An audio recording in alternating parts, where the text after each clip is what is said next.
You ready to rev your engines? Monster Jam's returning to Tallahassee tonight and tomorrow for two big shows. Bounce TV's Rahman Johnson is at the Leon County Civic Center and getting up close to the truck. Rahman?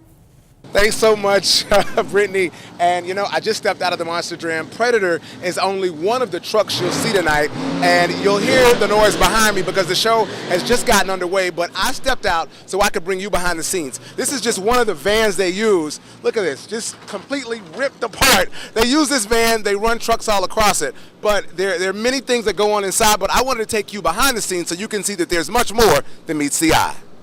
What's roughly 20 feet long, weighs 10,000 pounds, has tires 5 feet tall, and you can hear them before they get there? Of course, it's monster trucks. We went behind the scenes to see just what goes into getting these trucks going. Monster truck madman and the driver of Backdraft, Jeremy Slifko, has been around monster trucks all his life, but he started driving by accident. We're going to fly John into this show, and he never showed because we couldn't fly him in, weather reasons. I had to drive. They said, you're the only guy that we know that knows that truck, so get in it and go. Slifko says he really enjoys driving Backdraft, but more than anything, he's motivated by the energy at the shows. And really, it's not about the driving, it's about the fans. Now, there's a lot that goes into prepping for a monster truck show. First, the demolition cars have to be carried out with a crane and painted, and then there are rounds of safety and performance checks. Monster Jam is the #1 safety organization in the United States. So now I'm an official member of the Monster Truck Jam crew. Got my Monster Truck Jam shirt, and it's my job to charge this bad boy up. As big as it is, it has to have additional power. So now we're ready to go. Now, with the gas prices being pretty high, I'm sure you're wondering how much gas it takes to run these giants. It's not the fuel that actually goes in the truck that is the most expensive. We have to haul this with a tractor trailer across the country. The final piece is the roar of the engines, and that's what usually gets the crowd going. So many. Because Monster Jam is about the noise. It's about how loud you can get. So this is what makes the. Oh yeah, they make the noise for sure. Now, Brittany, even though it's raining out here, Casanova told me it's going to be raining most of the night tonight. You still got time to get out here. Tickets only $25, $10 for kids, and if you're a student, bring your student ID. It's still only $10. Plus, there are 2 shows tomorrow. So get out here. You've seen behind the scenes and how much fun it is. All you got to do is come down and be a part of the Monster Truck event. Live in the rain for Bounce TV, TV Your Way. I'm Rahman Johnson. Back to you. Sounds like a lot of fun going on out there. So, Cass, like you said, it's raining. Tell us about that. What's going on? Well, fortunately, we're going to see a little bit of a break in the rain activity, but it's only temporary and not likely to salvage whatever plans you have for your Saturday. In fact, more rain is anticipated, and as a result of more heavy rain potential, some of our western counties and in southwest Georgia with a flash flood watch. We'll describe what that means and what else will be happening with the rain and storms this weekend coming up.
An avalanche in the middle of Wichita, Kansas gave some office workers a scare. Take a look at this cell phone video. Huge chunks of ice fell off of this building.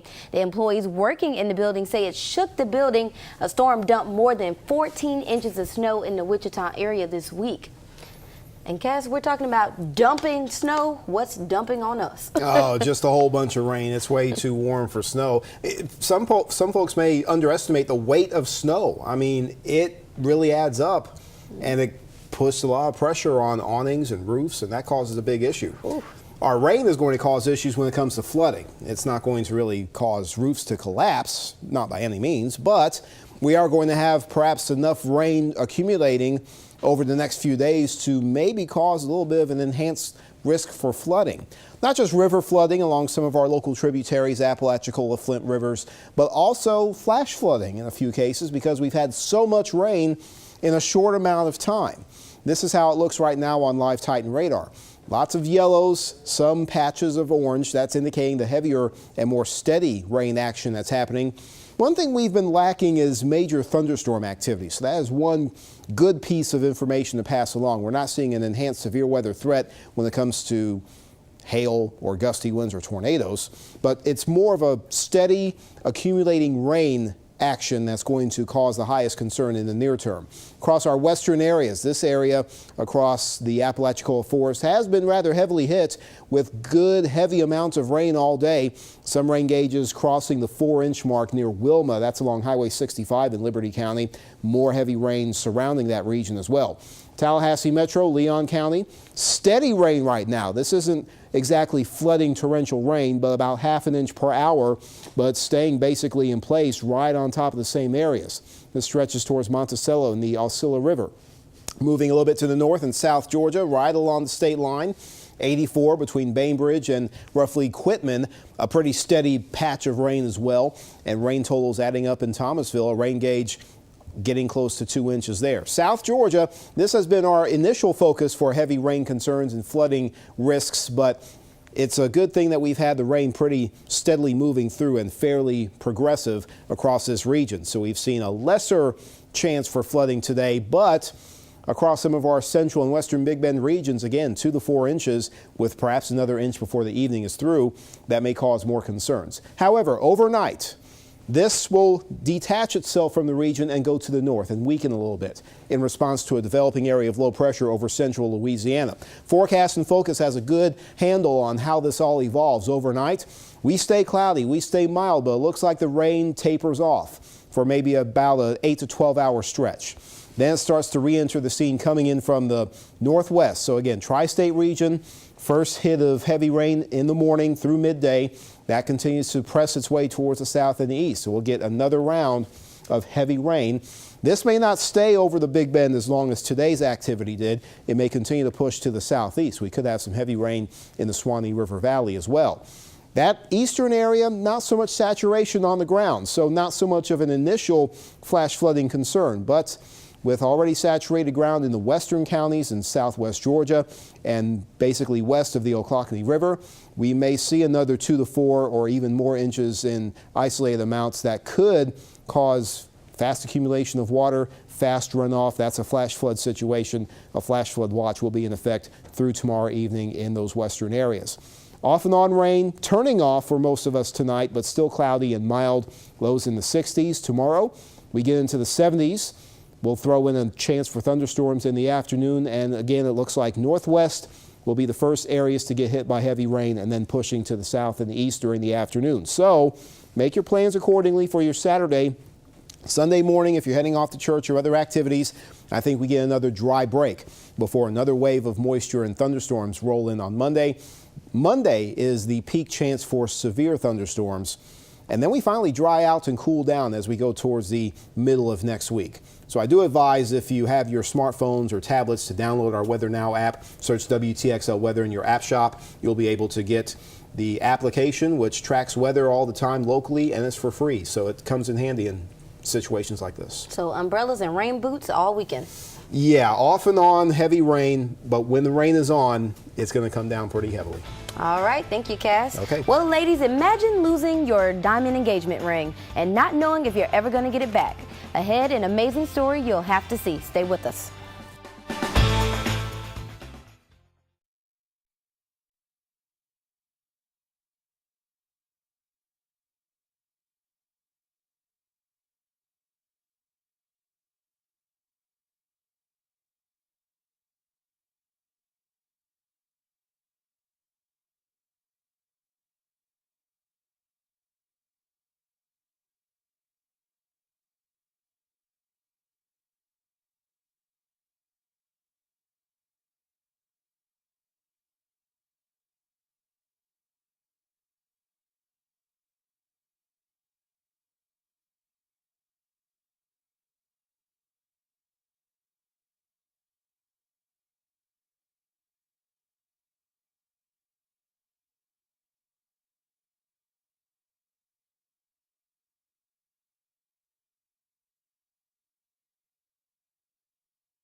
Well, there are still good, honest people out there. Case in point, a woman from Brooklyn lost her diamond engagement ring on the subway, and months later, thanks to a woman who found it and gave it to a clerk she actually got it back. Cindy Sue has more. Hagar El Sayed is a teacher's assistant at PS 216 in Gravesend, and she's one lucky lady to be wearing her 3-carat diamond engagement ring once again. Just 6 months after Juan Rivera popped the question, she lost the $4,000 ring. She was riding the N train when she noticed it was gone. I was devastated. I thought like a million things went through my mind. She had no idea where she lost it, but even her students felt her pain. I felt so bad because that's her engagement ring. It's upsetting. She was so lost without that ring. For 2 months, she looked everywhere for that missing ring, and then one day while at the subway stop, she recognized that the subway agent was the same guy who was working the day she lost the ring. She couldn't believe it when the agent told her a woman had turned the ring in. He told me he was like an older Asian woman, picked it up, gave it to him. She spoke no English. She didn't know a word of English. And then the clerk turned it in to the MTA Lost and Found. And the next day, El Sayed got it back in this plastic bag. As for the anonymous Good Samaritan, she's an angel. God bless her wherever she is, and I just want to thank her for doing such a beautiful thing. El Sayed's students say it's a lesson learned. If I would have found something like that, I'm going to return it because that's amazing. And it fits right into the school motto. Work hard and be kind to one another.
Yeehaw! Check out these cowboys. They are not your typical zoo spectacle. These dog riding monkeys saddled up on Thursday to promote a professional bull riding classic in Indianapolis. Despite cheating, the female monkey won the race. Trainers gave the monkeys lots of love and Pop-Tarts as a reward for their performance. Pop-Tarts? Huh. I didn't realize that was a monkey special treat. I know, we always think bananas. Yeah, Yeah, you would think, but I guess, you know, hey, I'm a fan of Pop-Tarts. I'm not a monkey, but, you know, I guess other animals, other species like Pop-Tarts too. They're pretty popular. Very interesting stuff going on up there in Indianapolis. But weather-wise, it's pretty interesting here because many areas getting in on 2 to 4 inches of rain so far today. Another inch is possible before this winds down later tonight. And then tomorrow afternoon, more rain to come. Sunday afternoon, another wave of heavy rain. So we're going to be soaked, and we'll have to be concerned for flooding. Thunderstorm chances are pretty low, but it's going to be the heavy rain accumulation that'll be the problem. All right, well, that's all time we have for the weekend. You guys have a good weekend and be safe. Stay out that rain.